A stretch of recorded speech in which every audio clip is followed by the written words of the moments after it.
Top Hill Recording Podcast, episode 178. Got Oliver Sayani and Matt Griffin in here tonight with Blind Feline.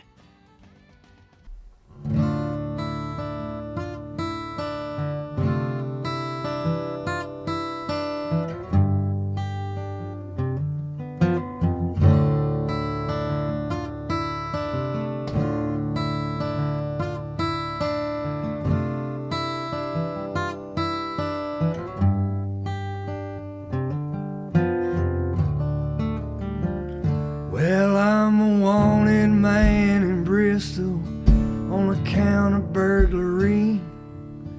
Stole my daddy's pistol at the age of 13. My family disowned me and they left me long ago. Now the motels and the barrooms are the places I call home. Got arrested in Virginia back before the big disease. Had nothing but the shirt on my back and some LSD. Let me out on good behavior. I was friends with the DA's son. They say you're either kin to someone or you're sleeping with them. Now I'm rolling.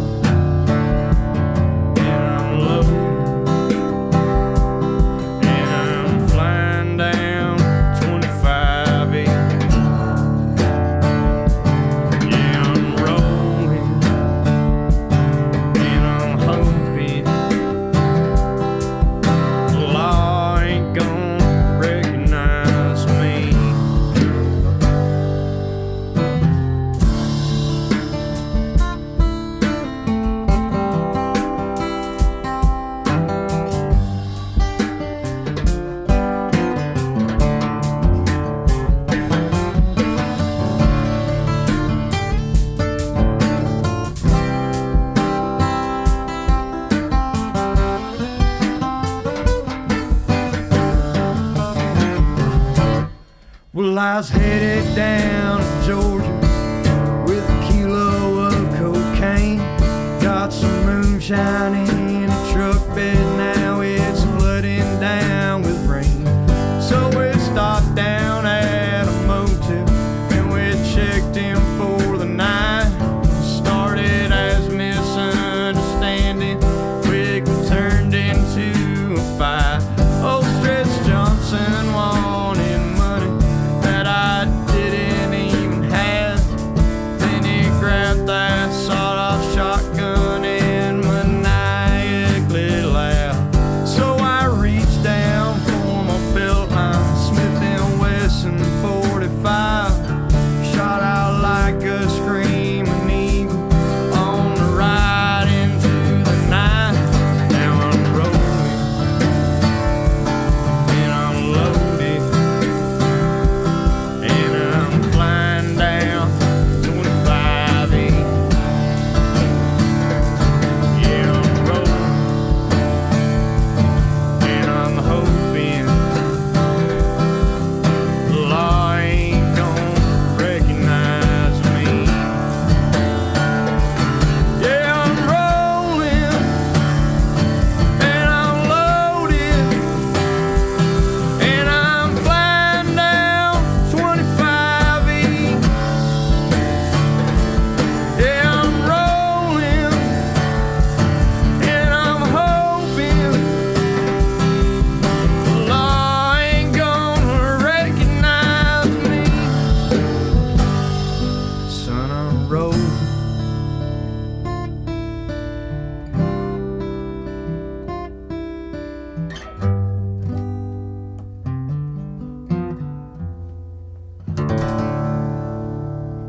Oh, yeah.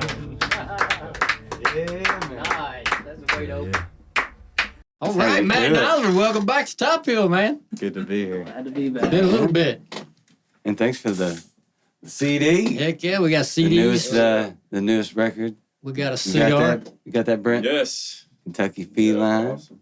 Thank I mean, Kentucky Blind Feline. Feline, Kentucky Drifter. Kentucky Drifter. Yeah, Hope dude. you enjoy that. Oh, I already have. We've already listened to the record, but I love I love Appreciate it. physical stuff. Yeah. You know, it's being able- different when you have that CD in the car for a while. Yeah, dude. So is this your first recording with just you and Matt? Have you guys done this duo type thing before? We had to have at some point. Mike's. Oh, yeah. Oh, That's right. yeah. That'll help. Yeah. Yeah, I think we've probably been a duo before at some point of time. Yeah, it had to have happened at some point. Yep. Dude, It's hard to remember. We've been doing it for a few years now. yeah. Well, ever since, we started doing the one-shots for sure, man, you guys were definitely guinea pigs back in the day when I had the walking around trying to, like, make cool videos instead of just making a good video. Yeah. That may have been our first duo. Hey, man, it was bad. Oh, yeah. It It might was, have. it was bad on our end. You guys were... I think Kurt was here with them then, wasn't he? Yeah. He at was one playing, but I think it was like y'all only had a certain amount of mics, so it's like just bring two of y'all and we'll just. It was like, first it was just me, and then it was like bring two, and then it was like, at that point after that, you guys were having like 7 pieces in here. So Yeah. Yeah. after that point, Not we were too long. like, It grew up quick. Yeah, I remember the first time we got contacted by a big band. Neil and I were like, "What do you think?" We're like, "Hell, let's just try it. Let's see All what right. happens." Yeah, don't say no. Just do it. And it went well. Yeah. It Yeah. worked out. Yeah. We've had a few 7 pieces in here, man. We got another one coming 9, through. isn't it? Is that what? Is that the one Sunday? Yappa. Oh, No, yeah. I I think think there's 7 up to like 9, 7 right? or 8. It Okay. depends. Yeah. Yeah. That's a big band, man. It's gonna be Good hot band. in there. No way band Really practices work out. seeing that band in here, I've seen them live, and that is going to be so wild. Like, it's already hard to contain that energy within a regular sized venue. Uh-huh. Yeah. So, Hopefully we can capture it, man. Hopefully Yeah, we hope make so. it work. Yeah. Yeah. Check your foundation real quick. well, Because it's yeah. about to be rocking. Yes, dancing, all the dancing, all that. I mean, Yeah. it'll be amazing. There'll be no seats, I'm sure. I'm sure everybody's gonna have to stand Yeah, up. we'll have to take all the guitars off the wall for sure. Yeah. Give everything, all the space. Yeah. Shoulders on walls, backs on walls. You've had just as many with, was it church friends with somebody? Didn't you? I thought you had somebody had already 7. with. At 7. Okay, 7. We've had 7. We've had 7 a few times. Yeah, that's been. And once you get everything set up, it's Matt fine. was on with the 7. Yeah. yeah, A that's couple right. times. Yeah. And 2 There kits. you go. Double kit with the same man. Yeah. That Well, was, Yeah. we shared this one. well, Yeah. no, Yeah. you shared a tom, bro. It was one of the coolest things I'd ever seen. I was like, what? That was the first time. Yeah. Yeah, the first time. Last it time was they a used tom. that one. Yeah. You guys shared a That's right. tom. I was Second like, time we shared. Yeah. Second time they actually used the kick drum for the second one. And Matt, you're the influence behind getting those low I knew volume it. I cymbals, didn't want man. to say, well, I said something to Oliver outside about him. Like, man, they just keep upgrading shit in here every time. I'm like, last time they had regular cymbals and we brought these things in, and now they had them ready for me. So I'm like, yeah. The big thing Making that those strides. give us now are the hats. Now you get, like when you're trying to do low volume with just regular hats, it's just like you just get the tick. Yeah. You don't get any like the sizzle on top. And you got to get the little, you get the little sizzle with those. Yeah. Nice. You So- like my terms? Tick and sizzle. Tick and sizzle on the yeah, man. Everybody knew what you were saying. Engineering terms. Hey, man. So Yeah. I'm looking at the back of the CD, and I noticed another record recorded down at in Franklin with Thunder Studios and Max Ernskin. Understand? Yeah, Thunder Sound Yeah. Studios. How was that experience? Good spot. Yeah, Yeah. man, it's a gem. It is a daggone gem. So what it was the original tracking was done there for this album for Kentucky Drifter, meaning the drums, the guitar, bass, and vocals actually all live. Not necessarily one take, but no overdubs essentially. I think I did a few overdubs on the mic, but the way they set it up, it was to where we could really naturally play. Mm-hmm. all live all together, and we kept a lot of the first vocal takes that came along with the guitar and the bass and everything. So I appreciated that. Crazy how often that happens. You know, when you get everybody together, how often you do keep the vocals. Well, it's Even if you think you're just laying down scratch vocals, and everybody's like, that's it. It's an energy. You gotta get It's an energy thing, man. If you can isolate your vocals when you're in the studio playing together, and you know, like, you've nailed a take, it's going on the record because the band nailed it. Your vocals were on point because the energy levels were just, there was something in the air when you recorded that song. Mm-hmm. You cannot capture that coming back and By yourself. It's like, man, that scratch was kind of fit the energy, right? Yeah.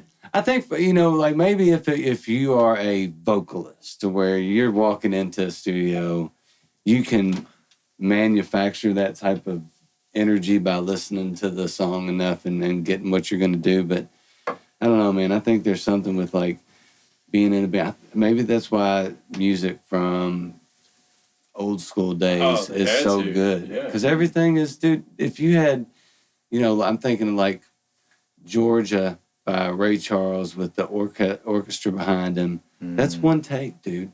You know, they may have done it a few times, but they weren't overdubbing. They weren't coming back and punching in. There's none of that. That is a band, a big band in a big studio, probably Studio A somewhere in LA or something like that. Ask Oliver, man. He was there. Yeah? Yeah, he tracked the bass on that. I bet he did. Bass player of the year.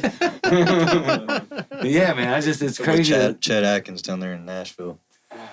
It's just No, crazy. it is wild. Like, actually, someone was telling me about the production standpoint of different records and stuff with orchestras. One of the main goals for the producers is to simply get the right people there. It's still the same with any other type of music, but just get the people there and have them rehearse and be a real big part of the music and the directing of the music being tight, so they can just get in there and record it, because that was the way that they did it. And when you have that many players and one mic, it's like the one mic, one shot. It's like in an orchestra, it's just maybe a stereo pair. Yeah, but you gotta. It boiled down to, are you good? You look at Alabama, Muscle Shoals.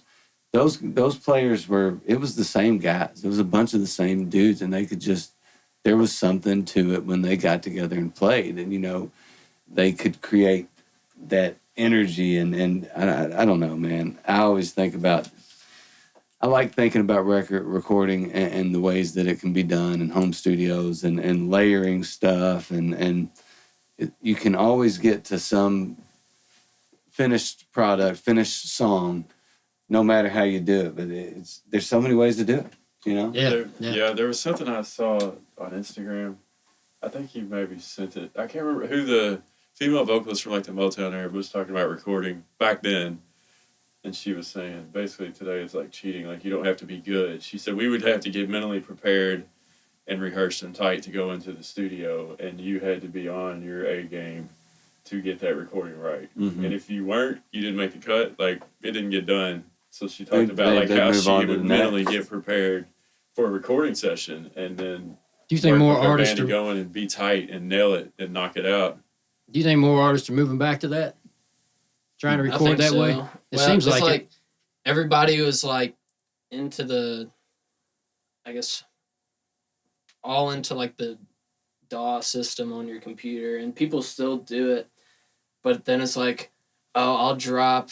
It's kind of like how like records, like the record fad has come back. Like people are, and even CDs to some extent, CDs and tapes. Like people still have Spotify and their streaming services, but it's like, I want a record for nostalgia or whatever. And I think that's true to some extent in a lot of studios as well. Yeah, for cutting to tape, I notice a lot of people do that.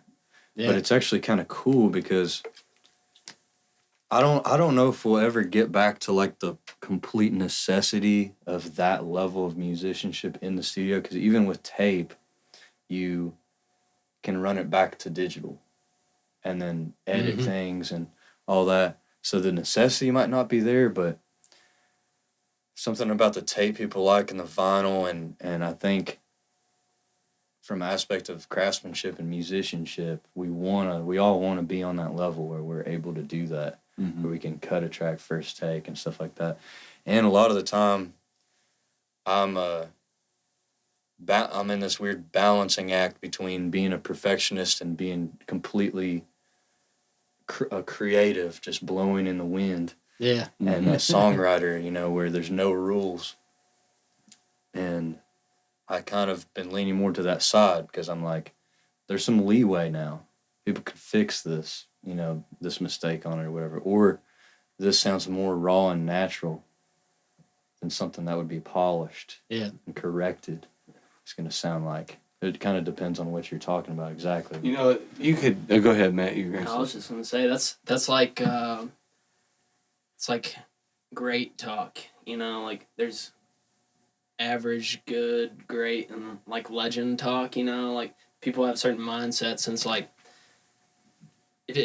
I'm going to sports here. Like if you go to like Kobe Bryant or Michael Jordan, they know they're good.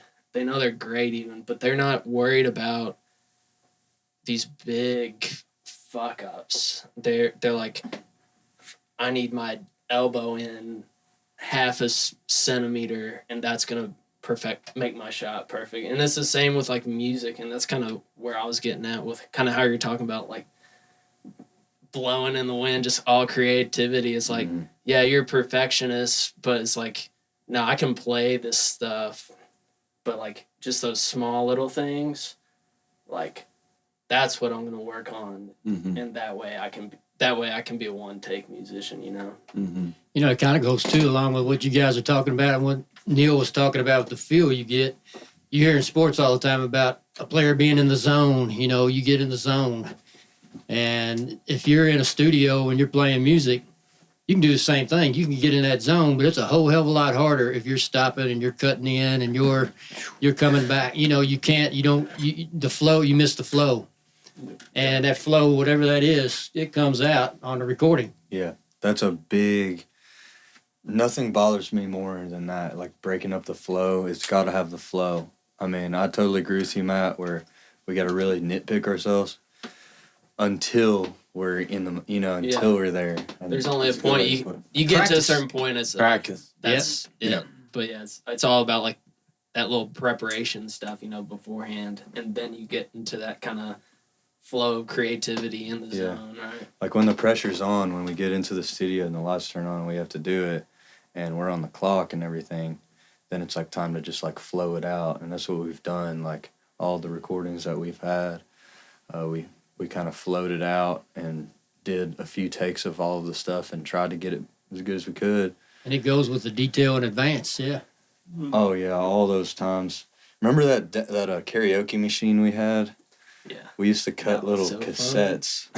And those were the best. It was right before cutting Lost in the Moss. We're like, we got to perfect everything before we go in there and cut it. And that karaoke machine, we would just record off of one mic.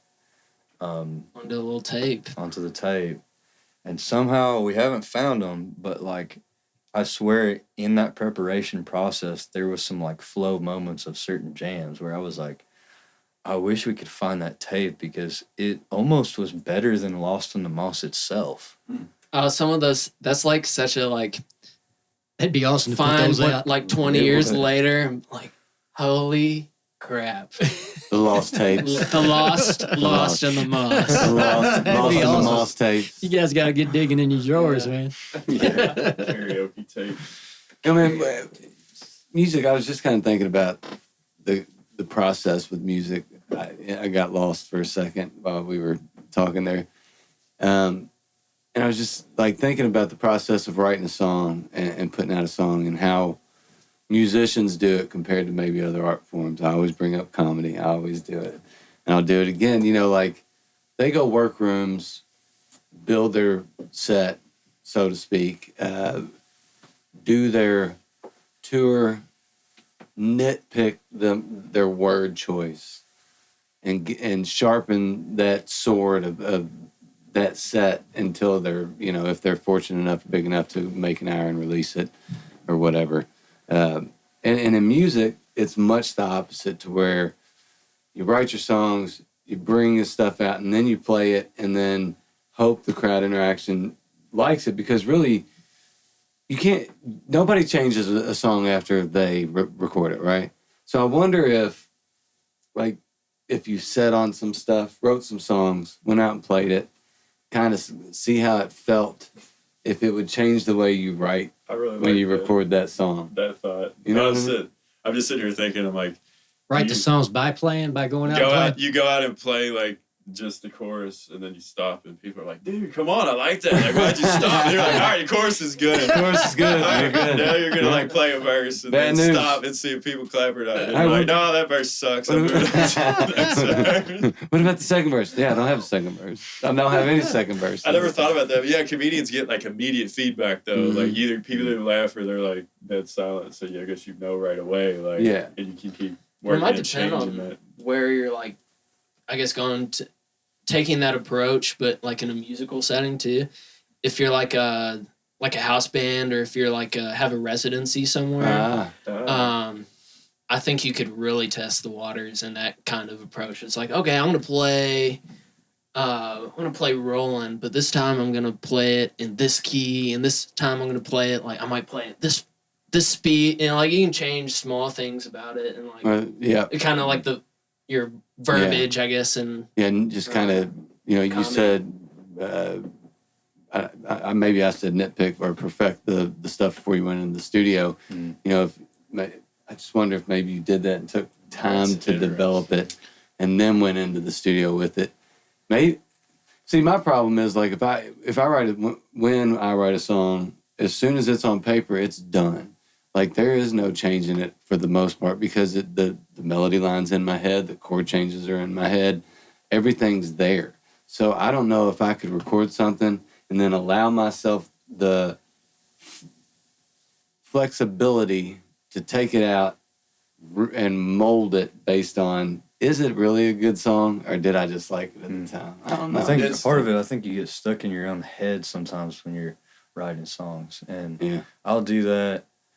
And it's almost like you ever had a thought in your head or a joke or something, and once you're thinking about it, it makes sense, and then once it comes out, it just sounds wrong. Yeah, dude. That's kind of like how 100%. it is, because you'll think of a song, you'll write it, you'll be like, oh, that's so cool. And then I noticed, like, I would write a song that I thought was really cool when I was by myself in my bedroom, show it to somebody, and then I almost feel embarrassed to even play it, because I'm like, oh, this doesn't even feel right.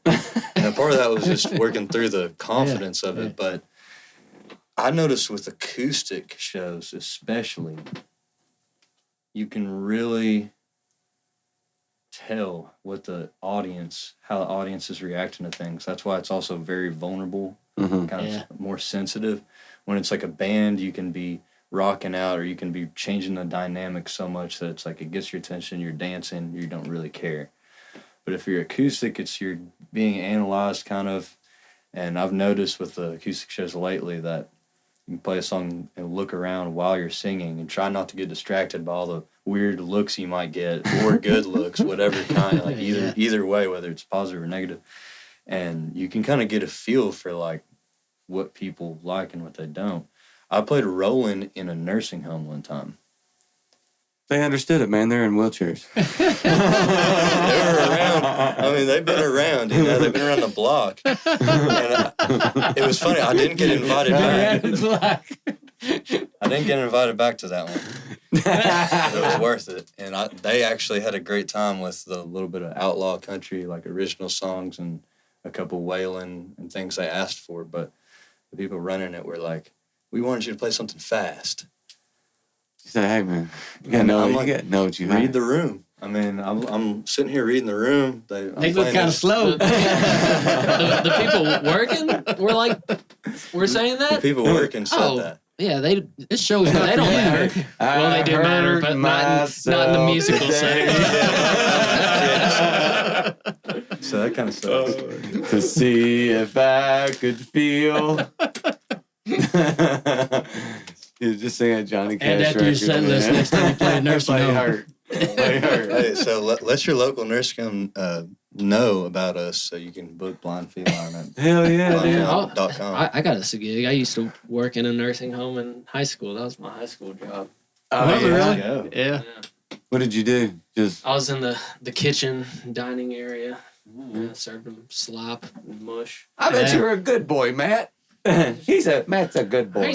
He's a good boy. fine young He's man. a fine young man. I swear that's Matt. Nice fella. He always says hi. Hey, man, I tell you what. You got to love Matt's hat. Hell yeah! I like your hat. Dude, good It's a hat's the good- best it's a hat good I've hat. ever seen, man. My show. It's one of my favorite hats. It looks All like right. you've worn it, man. Stays with me. That's awesome. Cool. Yeah. I gotta admit, man, I saw the order and was like, my man, Yeah. we're Hat Brothers. How about another tune? Let's do it. Let's do it. Tell us what you're going to play, Oliver. We were thinking we'd play a little tune off of Kentucky Drifter, Hey, baby. the new album. Yep. And this one is about a combination of stories called Jellicoe. Okay. Get that right real quick, Brent. Is that too close? No, that's perfect. Be like David Letterman. Go to this and then Yeah. fade to black.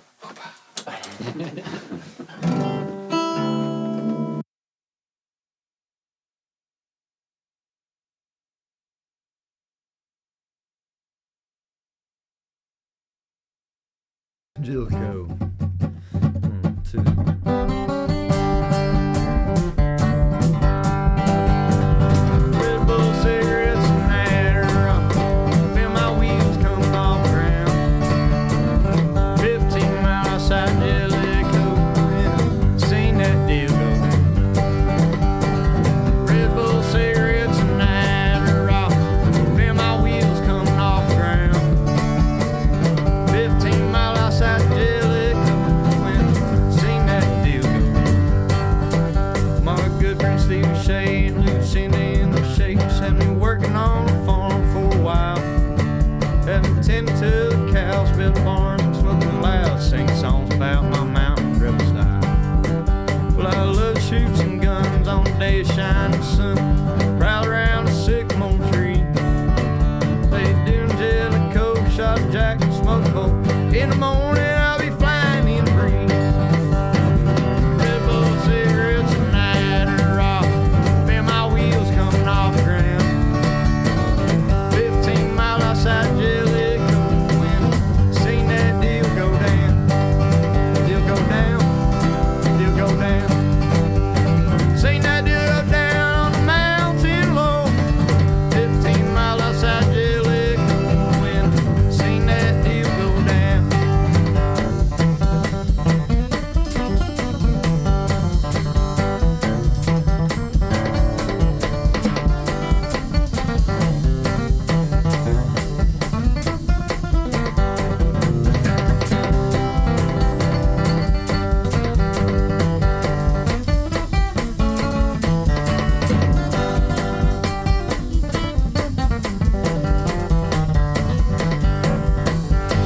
Seen that river cry 10,000 gallons out of rice, and I stopped to ask her what was on her mind.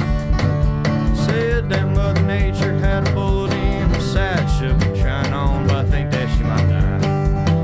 And I can still remember the pain in her voice as she uttered out her words with deep concern. Then the river came and washed her memory away, and the remainder of the mountain fire burned. Red Bull cigarettes and Adderall.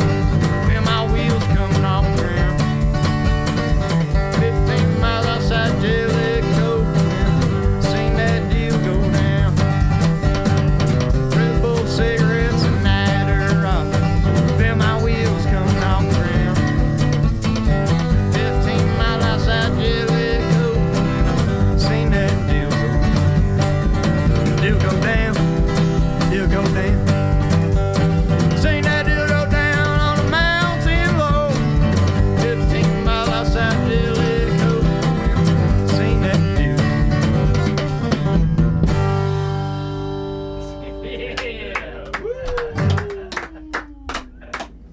Thank you very much. Heated it up in here on that one. Jellicoe Yeah. of Kentucky Drifter. Who did the album art? Bo Valentine. Of course, it'd be somebody named Jimbo. Yeah. I mean, it has to be, right? Bobcat and a steel. Bobcat on a mossy tree with the moonshine still. He figured that out just on account of the listening to the songs. Oh, yeah.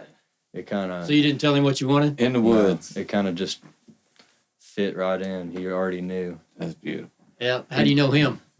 He does a lot of local Kentucky musician art, including Tyler Childers. Get your mic.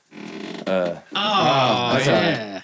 Probably haven't Might have enough. caught it on this one. Start that. Yeah. Oh, yeah. Actually, it was from some mutual friends, but I posted who can do some psychedelic country music album art. And he was one of the suggested ones, and I'm like, browsing through some stuff, I'm like, this looks really familiar. And then I realized, oh yeah, Tyler Childers, all of Red Barn Radio stuff, all of Country Squire. I mean, everything he's done, he's done the cover of. And he's done a lot of other musicians that have been rising up the ranks out of that same kind of scene, and is present at a lot of the Kentucky festivals and owns different graphic design companies and stuff like that. And Is he a musician also? I don't believe so. He's really, really into the art, the visual art. Man. It worked out real good because I love when somebody can just do it. My dream was for somebody to just be able to listen to the songs and think of the same thing I was thinking of, and it fit pretty well. Once he said that, I was like, okay, this guy definitely knows. He gets me. Yeah, he understands us. Man. The Kentucky Drifter is, I'm really, really happy with everybody that we got this whole kind of team together and told these stories. And they're kind of like, some parts of it is parts of me and us and life that just need to get written down and left behind almost for me. So it's a real big relief to... You had some of those songs for a while too, didn't you? Yeah, been holding on to them, and we'd been working them out. I think we heard Roger going, 3-4 years ago when we first started the podcast, yeah. That one's been around, yeah. That's like the Blind anthem. Feline baby. It's like it was there, and then it grew, and then it there's just like stages of that song, and like we just recorded. It's a fun It's song, like man. it's like on every Blind Feline recording except one, I think. It's funny because if we don't really get sick, I don't. No, Do I you get love sick it, of it? man. I still like It's even always requested, and I love playing that song. yeah, and it's like for Big Soup, we got tired of it because it was like just this funny story, and it just seemed like this overhyped thing where we're like, okay, we don't want to only be the Soup guys, we also have other songs, but now we go back to playing that one too. But Roger Goins never gets old, and Roger's cousin, for those that don't know, is written off a true story of a true person that I went to school with in Tennessee. And his cousin hit me up one day and said, like, me and the family listened to the song, like, we really like it and stuff. Thanks for doing that. And that was Oh, that's cool, yeah. real touching. That's awesome. Especially for someone that I didn't really know him too well. But, it's just someone that you don't really forget. It's like he taught us our first cuss words. He taught us all these things we weren't supposed to know at the age that we were at. And you don't forget someone like that. And So he's older than you? no, he was the same age, Oh, actually. okay. He just learned early. A little precocious. Hey, Matt reminded about the mic, and Oliver picked it up and held it just as far away as it was when it was sitting on the table. You act like you never saw it. At least he's holding it though.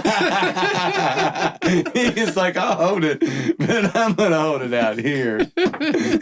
Testing. Hey, he has the one mic. Yeah. Yeah, we'll get The to two it. mics. Just act like you're just had singing to into that laugh. microphone, yeah. Hopefully that came through. Dude, so, sorry. I like the idea of getting rid of songs. Like, being like, I just had to get these out. How many of these were older? Let's see. It depends on how much older. But the oldest one would be Roger Goins. Yeah. Caroline is a little bit older too. Well, let me rephrase, because I think like maybe not necessarily when you brought them to like even me, but like because I feel like you said like swimming was like I wrote that when I was 13. True. Something like that. That's kind of what I was 13? getting at. Yeah. Swimming. Is that like one of the first songs you ever wrote? It was one of, yeah, but it was only the chorus of it. Mhm. So it was kind of this partial song that the verses came throughout life that kind of tells a little more of the details of the story in Swimming. And the chorus was just the overall vibe and feeling and almost a foreshadowing of what was going to happen later in life. It was weird because I didn't know much at the time. I mean, I did. Well, you but haven't lived much at 13, I hadn't lived Roger much. told you a lot. Yeah, but you had to experience it to write the song. Yeah. There's that. Half of that's older than anything on there. Roger Goins, Caroline.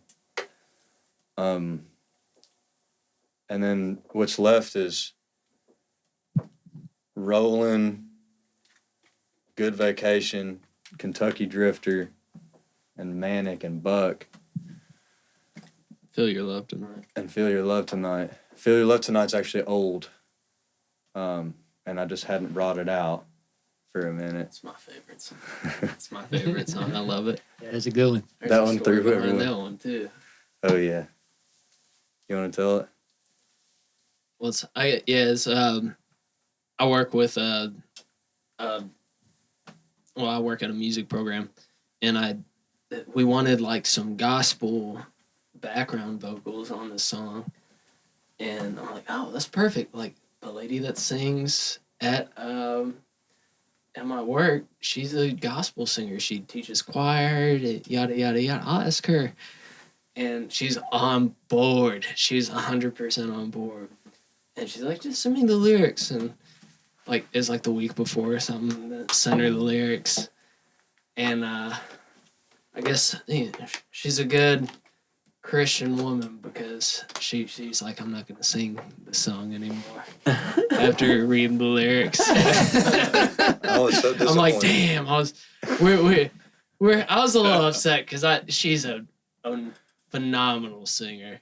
And I wish she sang on it, but it sounds awesome now. I mean, it's still my favorite song, even without her. But yeah, We ended up kind of substituting the saxophone in there for the gospel vocal we're gonna have. But yeah, it's nothing bad. I mean, for the kids out there, I mean, it's just there's nothing wrong with love. I Yeah. mean, that's all it's about. And to me, it was a super basic song. But once we kind of brought it all together and brought a certain energy and vibe to it, and kind of worked out little details that make the feeling unique and specific, then it became this fun groove. It's fun, a romantic groove, as Ron Whitehead would say in his review. He made a review of Kentucky Drifter. It's like my favorite review ever. He's like, I drove the Kentucky backroads listening to Kentucky. He's like, romantic groove, drinking, loving album. He's like, just goes on and on. That's awesome. When does this come out, by the way?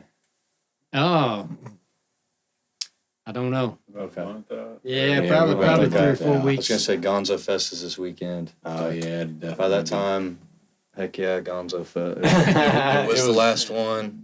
Yeah, the final Gonzo Fest, huh? Final Gonzo. Why? Why is it the last one? He said that was the Hunter. last one. It says the final one. Yeah, Hunter's son doesn't want anything to do with it, evidently, or apparently. Ron Whitehead just said he's been doing it for 10 years and is tired of maintaining the responsibility. Ready to shut it down. I can understand that, man. It's a lot. It'd be a lot to do. But, Festivals are no joke. yeah.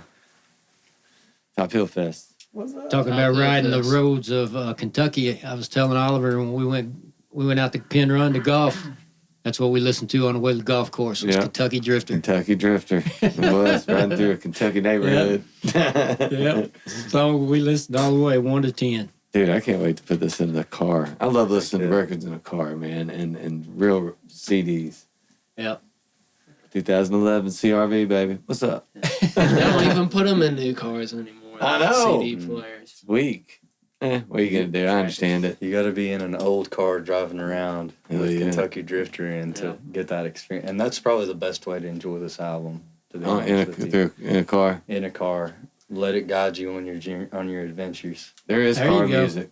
That's true. Yeah. I believe in that. I mean, Yeah. like late '90s hip hop, all car music. Dr. Dre, car music. Ice Cube, car music. You gotta listen to that in a car with subwoofer. There's just certain stuff you gotta listen to in a car. I believe some of the stuff sounds better. I love hearing the stories of it, like you said, listening to it on the way to the golf course. Like one of my friends, Donald Vish, he's like, we'll listen to this on the way, taking the kids to school. And he'll be like, I'll be sitting there driving with my knees while like mixing things up. Getting the kids ready for school and doing this and that. And he'll be driving with his knees with Kentucky Drifter blasting on the back roads of Good Kentucky. kid. That's what we like to hear. That's a good man. Get those John's kids the to school man. first, though. Hey, so I'm interested in how you roll out and release an album these days. I mean, I guess for major label artists with tours set up, there's obviously a strategy to it. You know, they go and they play the record, maybe not front to back, but then they'll play the few other tunes and play an hour and a half. When you release a record like you all just did, how do you support that? When you go out to support that and play, so you're all over the place right now. I don't know if Blind Feline's playing a lot of those or if it's just kind of solo stuff, but the music is getting out there. Do you strategically go out and play a majority of this and go, hey, all these songs are on the new record, or do you just play your stuff?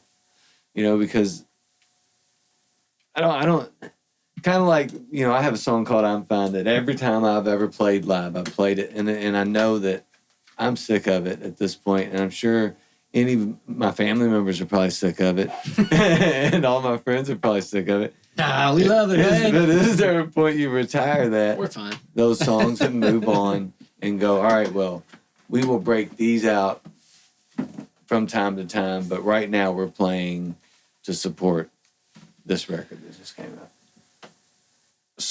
There's a big strategy to it all. And I don't think that you can play the songs off a new record enough times outside, you know, whether it's on the radio, playing live, selling the albums.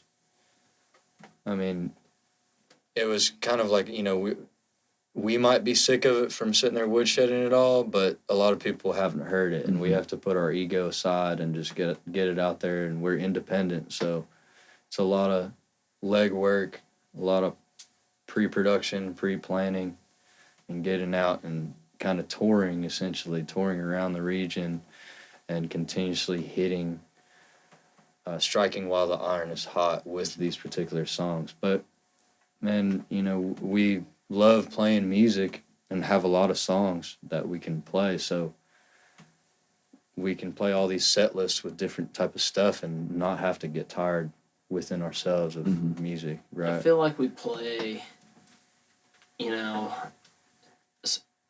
we play longer sets, I think, as of recently, too. Whether they like it or not. But definitely sticking to that, like you were saying, like the album, you know, we got to get all the album out just so, because there's a bunch of different songs, like different styles, like somebody might like this one, somebody might like this one, you know. But yeah, and I don't know where I was going with that, but Yeah. it depends on the place too, because we play. I mean, we've been here a bunch, you know, we try to mix it up. We play in at one venue in Clarksville, Tennessee, Rebel House. You're home away Shout from out to Don. But yeah, like we play there, and it's like we need to. They've heard all the songs from Kentucky Drifter like 2 years before the album came out. He's had a lot of these songs for half his life, and probably half my time in the band, and just find ways to mix it up, and the point is to let people have a good time. So Oh yeah. and also at the same time promote ourselves in the best way possible. So Blind Feline still a trio when you perform live?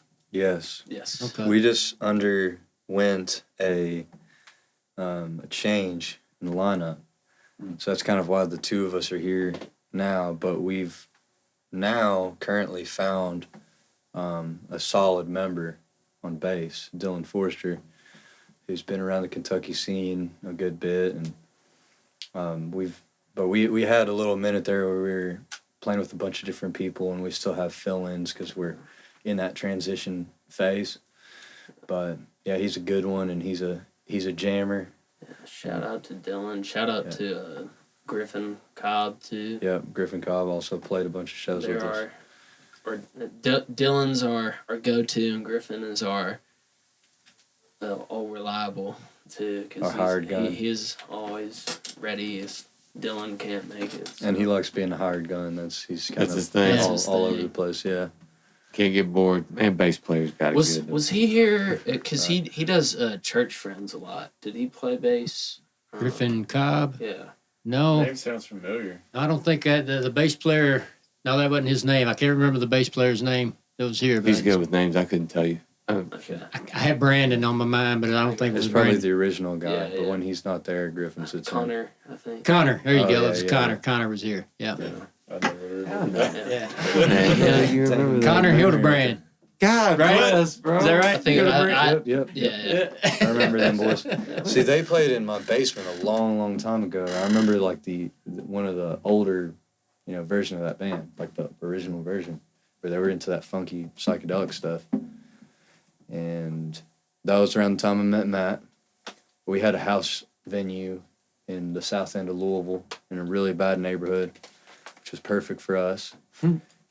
And So fun. Yeah. Such a fun house shows, rowdy parties, low rent. Church friends played one time. We had several other bands. I don't want to name drop everybody, but we had a lot of bands that ended up going off and playing huge festivals since then, and they played in our basement back in the You ever day. We scared heard of name drop, man. Taylor We Swift scared before? name drop. Taylor Swift. Taylor Swift got her start at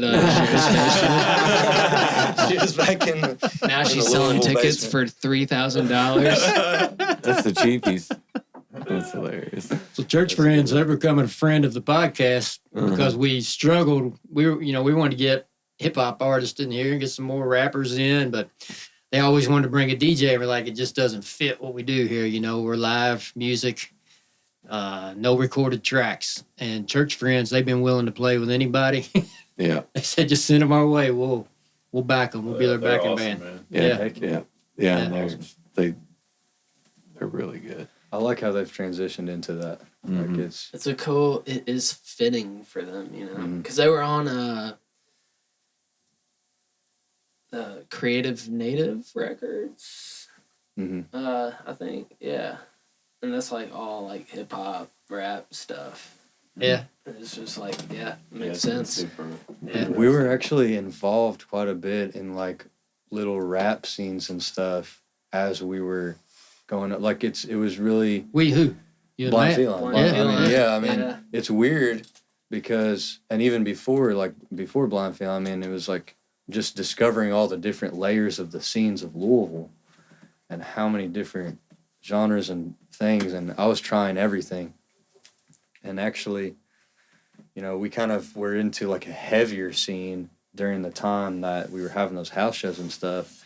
We were a little bit more grungier and stuff at the time. And just a natural transition happened. And the first song I showed you was One for the Road. And so off of Lost in the Moss, and we sat in the basement and played One for the Road, and it's like a straight jazz tune to where it started, okay, let's shift in this other direction. Certain things kind of was pushing me in different directions, and there was like, after exploring all these different scenes of Louisville, kind of started going in that way. And then people are now saying like, you remind me of outlaw country and Waylon Jennings and stuff like that. And that's somebody I've always listened to, and feel like you have too. But it's like, it just kind of naturally, this is what our music sounds like right now. Absolutely, man. And around the time that we like started recording too, look at that. Shout out another band, good old Bottom Sop, man. Yep. Oliver and I were playing with Bottom Sop, and I mean, that was like, yeah, I've never played in like that kind of country setting before, but that's like straight outlaw country. Like, it was cover band for the most part for the songs we played, but there's some originals too, and they're all outlaw. And like right around that time, it's like Blind Feline started melding into like a kind of more, you know, country realm, kind of getting out of the I mean, still rocking and rolling, but you know, like definitely molding into specific kind of sound, and it was exciting. Yeah, for sure. Cool. Let's hear another. Let's hear another tune. Yeah. What's going to be, Oliver? Tell you what. How about We done Don't Let Me Down Easy? You Read My Mind? I heard that chord, man. He heard the chord. This one is about feeling the lows, so you can feel the highs again.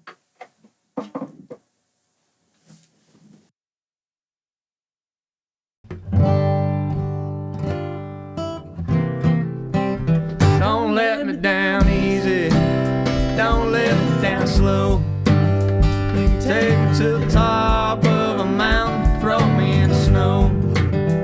I wanna feel the hard times, I wanna feel the rain, I wanna feel the love, so I can feel the highs again.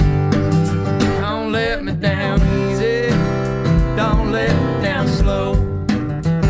Take me to the top of a mountain, throw me in the snow. I wanna feel the hard times, I wanna feel the rain, I wanna feel the love, so I can feel the highs again. Walk a mile in my shoes, I swear I got the blues. So to you it's just a part of life. Give me pleasure, give me pain, just as long as it breaks the chains. Holding back my inner life. Yeah, don't let me down easy, don't let me down slow. You can take me to the top of a mountain, throw me in the snow.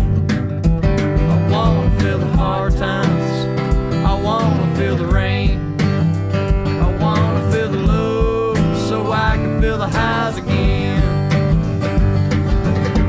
Folks go 100 years trying to get past the fear of going from the old to the new. I know there's broken glass leave parts, but I'm proud of my scars.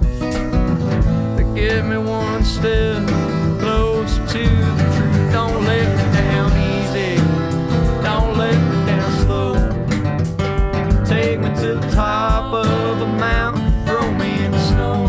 I wanna feel the hard times, I wanna feel the rain, I wanna feel the love, so I can feel the highs again.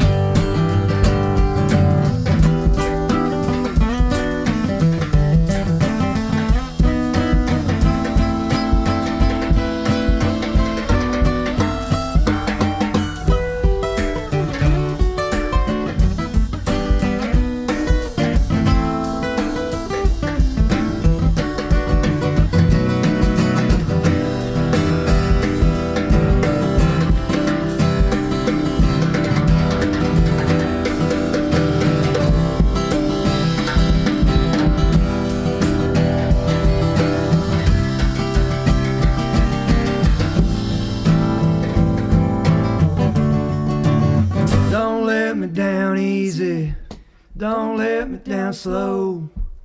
You can take me to the top of a mountain, throw me in the snow. I wanna feel the hard times, I wanna feel the rain, I wanna feel the low so I can feel the highs again. Don't let me down easy, don't let me down slow. You can take me to the top of a mountain, throw me in the snow. I wanna feel the hard times, I wanna feel the rain, I wanna feel the low so I can feel the highs again. I wanna feel the low so I can feel the highs again.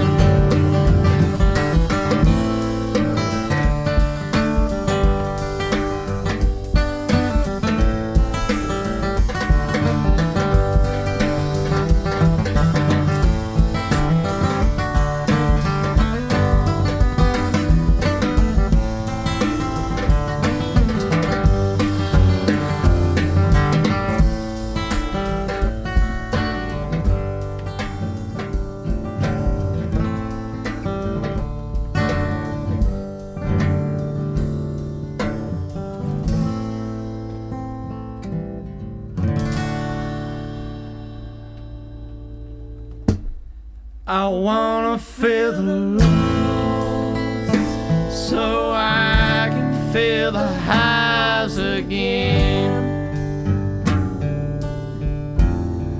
I wanna feel the lows so I can feel the highs again. I wanna feel the lows so I can feel the high again.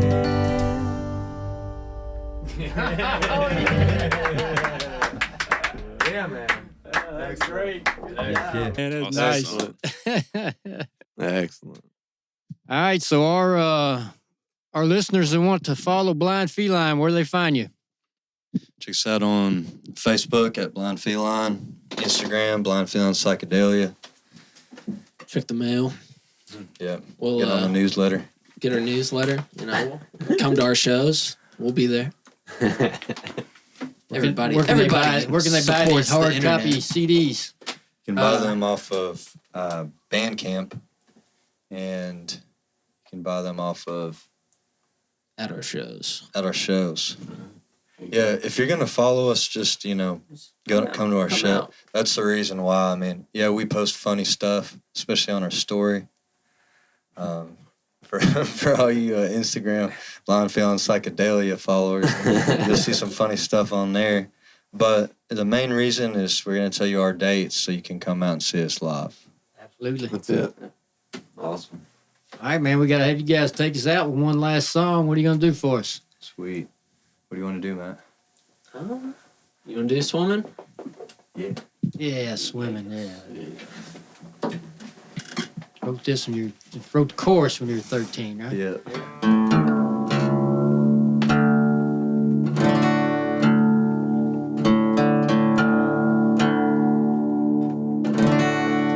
Swimming off a Kentucky Drifter.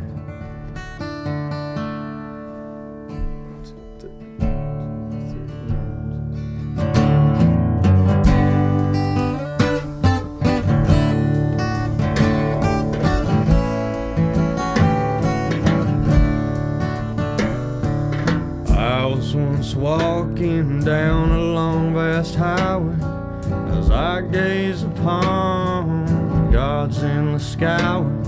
In my head I hear sounds of Guthrie and Dylan. All of my heroes think I'm a villain. Then a car stopped off to the side of the road. She said, "You look cold and you might need a coat. If you need a ride, then just hop right on in. That's where the story ends." Here I am swimming along in the wind. I've seen this before, Lord, I've seen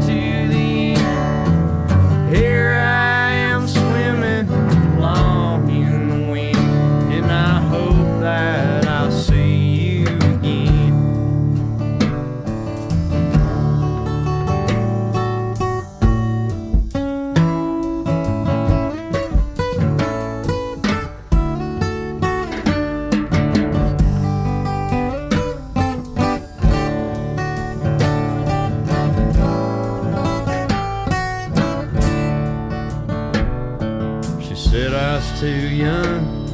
Then she decided her feelings for me were too strong, she couldn't hide it. Though at the time she done had a lover, always had a story, Lord, she always had a cover.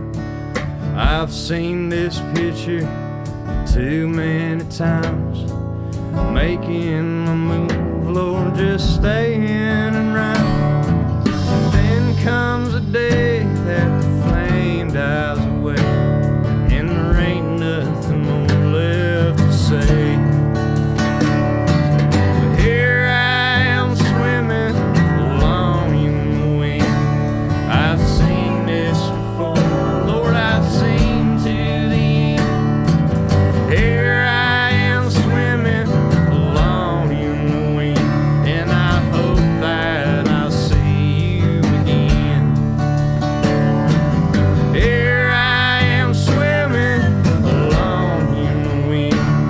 I've seen this before, Lord, I've seen to the end. Here I am swimming along in the wind, and I hope that I'll see you again. Yeah, I hope that I'll see you again.